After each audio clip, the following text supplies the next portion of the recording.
he was a man who wouldn't let anything stand in his way, and he was acquitted because the evidence wasn't quite there. But if you read the judge's summing up, he virtually told the jury to find him not guilty. And the man he was accused of conspiring to murder was described by the judge in the summing up as a scoundrel and a whinger and a crook, and Thorpe was described as a very honourable man, and how could he have done that? And of course, Peter Cook, the comedian, mocked that judge's summary on many occasions. But why did the judge do that? Well, I think there was what we call in the programme a secret conspiracy, not a conspiracy of people of power getting together in the smoke-filled room of a Garrick club, but people who, at the time, and this is very much a snapshot of the 70s, knew what to do.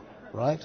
The Home Secretary, Sir Frank Soskis, Assistant Commissioner of Crime, Scotland Yard, all kinds of people knew what to do. MI5 knew what to do.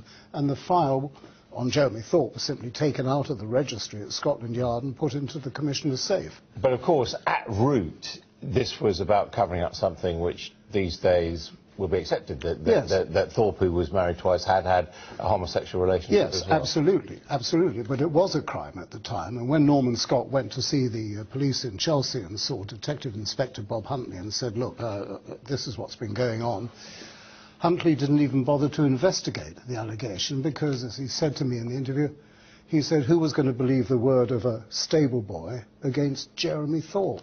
And that's what the 70s was like. And why was this instinct, or this reflex, if you like, to defend Jeremy Thorpe? I mean, why was he important to the establishment? Well, you need to understand the times. There had been a huge homosexual scandal in Moscow involving John Vassal. We had Philby. We had the Russians blackmailing homosexual agents.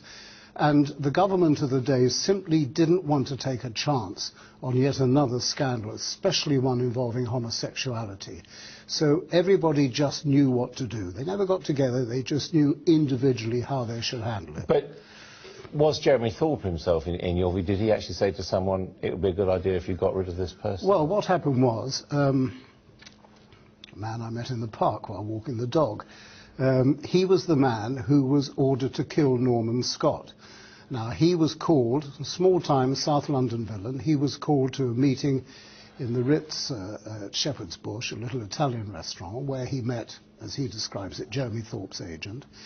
And he was offered the equivalent of £150,000, that's big bucks, to go and kill Norman Scott. So he drove down with a gun and went into the pub where Norman usually drinks, and suddenly realised that his appearance had attracted the attention of all the locals in Barnstaple. Immediately turned round and came home, gave the gun to Andrew Newton, and Andrew Newton took over the assignment, and he went down and he killed Norman's dog. But do we know Jeremy Thorpe was involved in No, I don't think you can say that, but I find it difficult to believe that that sum of money was offered without Thorpe being in the loop at some stage. But there's no concrete proof that I've come across that Jeremy actually said, you know, who will bring me the head of this terrible man.